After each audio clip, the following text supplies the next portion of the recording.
Hello लोगोफोर आंनि बे बड स्मार्ट टेक्नोलॉजी चेनेलाव नोंथांमोनखौ बयखौबो बरायबाय। लोगोफोर दिनैनि भिडियोआव आं नोंथांमोननो बेखौ खिन्थागोन जे नोंथाङा कास्टम URL खौ माबोरैहाय बानायनानै लानो हागोन।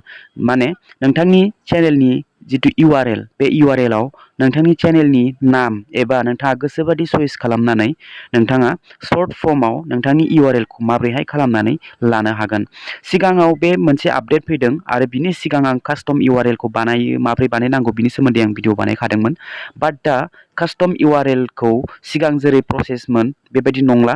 दा मोनसे गोदान आपडेट फैनायलाय हेन्डेल जितु हेन्डेल @हेन्डेल अब्ला बे आपडेटआ फैनायनि उनाव जोङो बै सिगांनि बायदि कास्टम URL खौ बानायनानै लानो हाया। सिगां जेरै जाय बानायनानै लाखांबायमोन बियो बानायनानै लाखाबाय आरो दा गोदानै बेखौ इडिट खालामनो हाला हेन्डेलनि अनगा। दा हेन्डेलनि आपडेट फैदों अनलि हेन्डेलासो एड्रेससो लागायनांसिगोन जोङो दा। अब्ला गोबाङानो कनफिउज जानानै दङ जे जों दा कास्टम URL खौ माबोरैहाय लागायगोन। अके सिगांनि बायदि लागायनो हाला आरो बांसिनानो दा हेन्डेलनि जितु आपडेट फैदों बे आपडेटआबो बयनावबो मोनहैजोबथ'वाखै, गोबांनावनो दाबो मोनहैजोबथ'वाखै। बाट साननैसोनि उनाव गासैनावबो बे आपडेटआ फैजोबगोन आरो नोंथाङा गोसोबायदि लागायनानै लानो हागोन। अब्ला दिनै आङो नोंथांनो खिन्थागोन जुदि नोंथांनाव हेन्डेलनि आपडेट फैबायब्ला नोंथाङा माबोरैहाय गावनि कास्टम URL खौ लागायनो हागोन आरो नोंथाङा नोंथांनि URL जितु इमान गोलाव URL जायोना सर्ट फर्मआव नोंथाङा बे URL खौ नोंथांनि नामजोंनो खालामनानै लानो हागोन। बे भिडिअखौ फार्स्टनिफ्राय लानानै जोबजासिम नायलां अब्ला आं नोंथांनो खिन्थागोन जे हेन्डेलखौ माबोरैहाय क्रिएट खालामो नोंथांनि URL आव। अब्ला गिबियावनो आङो क्रोम ब्राउजार अपेन खालामनानै आंनि चेनेलखौ बेहाय लगइन खालामबाय। चेनेलखौ लगइन खालामखांनायनि उनाव नोंथाङा मा खालामनांगोन, नैबे आखिथिंजायनि बेखौ स्लाइस खालामनानै ओरै गोजौ बोखोनानै बेखौ नैबे कास्टमाइज दंना बे कास्टमाइज मनेटाइजेसन सेक्सननि गाहायाव बे कास्टमाइजआव नोंथाङा खनसे क्लिक खालामदो। बेहाय क्लिक खालामनाय लोगो लोगो बेहाय क्लिक खालामबाय। क्लिक खालामखांनायनि उनाव मोनसे पेज अपेन जागोन।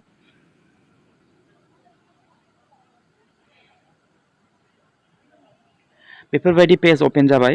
गोजौआव दङ लेआउट, ब्रेन्डिं आरो बेसिक इनफरमेसन माने बेसिक इनफ'। नोंथाङा बेसिक इनफ'आव क्लिक खालामनांगोन।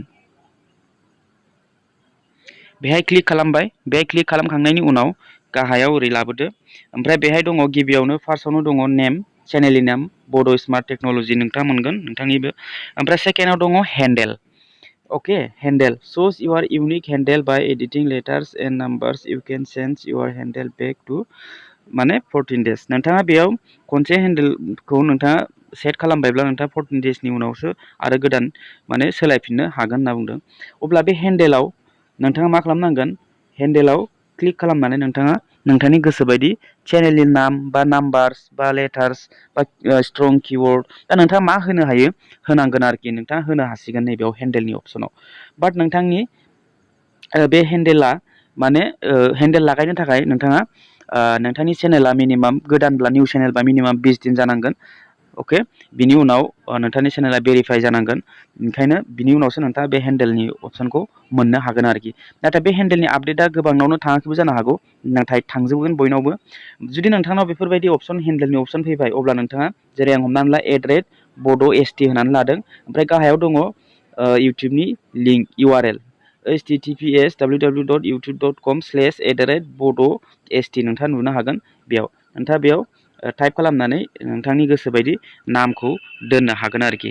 अब्ला आं बेयाव दोनदों @bodost। अके बे आंनि चेनेलनि URL जाबाय। ओमफ्राय दानिया मोनसे दङ कास्टम, जुदि बेखौनो कास्टम URL होनना बुङो।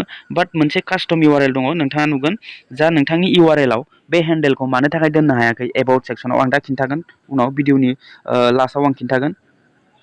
अब्ला आं गाहायाव फैबावबाय। बेयाव गाहायाव फैनाय लोगो लोगो नोंथाङा बेयाव नुगोन चेनेल URL, बे आंनि चेनेलनि URL। ओमफ्राय बिनि गाहायाव दङ कास्टम URL।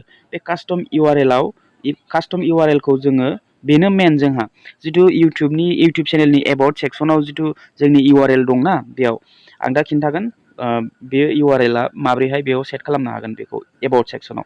अब्ला बे कास्टम URL आ सिगां बे हेन्डेल फैनायनि फैनायनि सिगां आं बेखौ क्रिएट खालामना दोनखादोंमोन जोबोद गोबाव जाबाय जोबोद पुराना बे कास्टम इउआरएल आ दा जोङो बे कास्टम इउआरएल खौ बेयाव डिलीट खालामनो हाया बेयाव डिलीटनि माबाया अपसना ब्लू टिकमोन सिगां दा बेखौ डिलीट खालामनो हाया बे डिलीटखौ हाइड खालामनानै दोननाय जादों मानि थाखाय हाइड खालामनानै दोननाय जादों होनब्ला बे हेन्डेलनि आपडेट जिथु फैदों बियो पुरिथारा माने बयनावबो सौहैजोबब्लासो माने फाइनाल आरो मोनसे खनसे फाइनाल जाबावबासो बे डिलीटनि अपसना बिनिफ्राय फैगोन अब्ला नोङो नैबे कास्टम इउआरएल जिथु www.com/c/bodosmarttechnology जिथु बेफोरबायदि इउआरएल दंना बेखौ डिलीट खालामनानै नोंथाङा हेन्डेल जिथु नोंथांनि इउआरएल खौ बेयाव सेट खालामनो हागोन आरोखि बाट बे आपडेटआ साननै सानथामनि उनाव बयनावबो फैजोबगोन बे डिलीटनि अपसनाबो फैगोन आरो नोंथाङा बेखौ डिलीट खालामनानै बेयाव इउआरएल खौ डिलीट खालामनानै नोंथाङा नोंथांनि सर्ट इउआरएल नोंथाङा खौ हेन्डेलखौ नोंथाङा बेयाव सेट खालामनानै दोननो हागोन आरो बिनि उनावसो नोंथाङा बै इउटुब चेनेलनि एबाउट सेक्सनाव नोंथाङा बेखौ नुजागोन आरो बयनावबो बेयो श' जाजोबसिगोन ओमफ्राय आं दा नैबेयाव इउआरएल खौ आं कपि खालामनो बिनिफ्राय अके बेखौ आं कपि खालामबाय फर एग्जाम्पल कपि खालामनानै आङो बिनि लिंकखौ आं अपेन खालामनानै खिन्थागोन अके आं बे लिंकखौ बेयाव पेस्ट खालामगोन बिनि लिंकखौ आं बेयाव पेस्ट खालामबाय ओमफ्राय पेस्ट खालामनानै होबाय ओमफ्राय दा आं बे लिंकखौ आं बेयाव अपेन खालामसिगोन अपेन खालामनाय लोगो लोगो बेयो आंनि चेनेला बेहाय अपेन जागोन आरोखि अके बेहाय आंनि चेनेला अपेन जाबाय बेफोरबायदि बिनि उनाव नोंथाङा नोंथांनि चेनेलाव जेनेबा अपेन खालामबायथ' अपेन खालामनायनि उनाव नोंथाङा नैबे पेन्सिलनि मार्क दंना जिखुनु नोंथाङा बे एडारेट हेन्डेलनि आपडेटआ थांथ'वाखैबाबो जेबो नङा फैगोन बयनावबो फैजोबगोन ओमफ्राय नोंथाङा इउटुबाव फैबाय इउटुब चेनेलखौ अपेन खालामनानै नैबे पेन्सिलनि मार्क दंना बे पेन्सिलनि मार्कआव नोंथाङा नैबेयाव दङ हेन्डेल बे हेन्डेलावबो नोंथाङा इडिट खालामनानै ला एडारेट नोंथांनि नाम जिथु दोननांगौ बेखौ नोंथाङा दोननानै लानो हागोन आरोखि दानिया आं पेन्सिलनि मार्कआव क्लिक खालामालासिनो आं एबाउट सेक्सनाव आं थांनोसै बे एबाउट सेक्सन बेयाव क्लिक खालामबाय क्लिक खालामखांनायनि उनाव नैबेहाय दङ मर इनफरमेसन अके बेयाव दङ आंनि बड' स्मार्ट टेक्न'लजि जिथु कास्टम इउआरएल बाट बेयाव कास्टम इउआरएल खौ नोंथांनाव जुदि कास्टम इउआरएल खालामनानै सिगां लाखायाखैमोनब्ला दा खालामनो हाथ'वा बियो साननैसोनि उनाव बयनावबो फैजोबगोन बेयाव नोंथाङा साननैसोनि उनावसो बेयाव नोंथाङा जिथु हेन्डेल नोंथांनि नाम कास्टम इउआरएल खौ नोंथाङा बेयाव लागायनानै लानो हागोन आरो बेफोरबायदि अके बिनि आपडेट फैनायनि सिगां जाय खालामनानै लादों बे लाखाबायसै बिनि उनाव दा गोदान माने इडिट खालामनानै बेयाव दोनफिननो हानाय केपासिटि गैथ'वा साननैसोनि उनाव बयनावबो फैजोबगोन बे आपडेटआ जिथु आं दहाय खिन्थादोंमोन ना डिलीटनि अपसना बेखौ डिलीट खालामनानै नोंथाङा हेन्डेलनि नाम गोसोबायदि लागायनानै लानो हागोन साननैसोनि उनाव बयनावबो फैजोबगोन बे आपडेटआ आरो फैनाय लोगो लोगो आं भिडिअ बानायगोन नोंथाङा माबोरैहाय नैबे मर इनफराव नोंथांनि इउटुब चेनेलनि इउआरएल खौ माबोरैहाय गुसुं खालामनानै नामजों दोननो हायो बिनि बागै आङो आपडेट फैग्रोमोना आं नोंथांनो भिडिअ लाबोगोन बिनि उनाव नैबे लिंक्स दङ ससियेल मिडियानि लिंक्स बा साबस्क्राइब बटन फेसबुक इन्सटाग्राम बे लिंकखौ माबोरै दोननो हागोन बेनि सोमोन्दैबो आङो एक्सट्रा भिडिअ लाबोगासिनो अके अब्ला भिडिअखौ नोंथाङा एसेबाबो बुजिबाय जानांगौ जे जोङो गावनि इउटुब चेनेलनि इउआरएलआव मानि थाखाय नामखौ दोनजायाखै अके बिनि थाखायनो आरो नोंथाङा हेन्डेल बानायनानै लानो हायो बाट नैबेयाव मर इनफ'आव नोंथांनि हेन्डेलनि नामजों इउटुब चेनेलनि इउआरएलजों बेयाव दा खालामनानै लानो हाथ'वा आरोखि अके लोगोफोर अब्ला भिडिअखौ बुजिबाय जानो हागौ आरो भिडिअखौ मोजां मोनदोंबा लाइक खालामदो चेनेलखौ साबस्क्राइब खालाम बेलनि अल नटिफिकेसनखौ अन खालामनानै हो आरो बेफोरबायदि इनफरमेटिभ भिडिअ नायबाय थानो थाखाय अके अब्ला भिडिअखौ आं बेखिनियावनो फोजोबनाय जाबाय लोगो मोनगोन next video tata bye bye and take care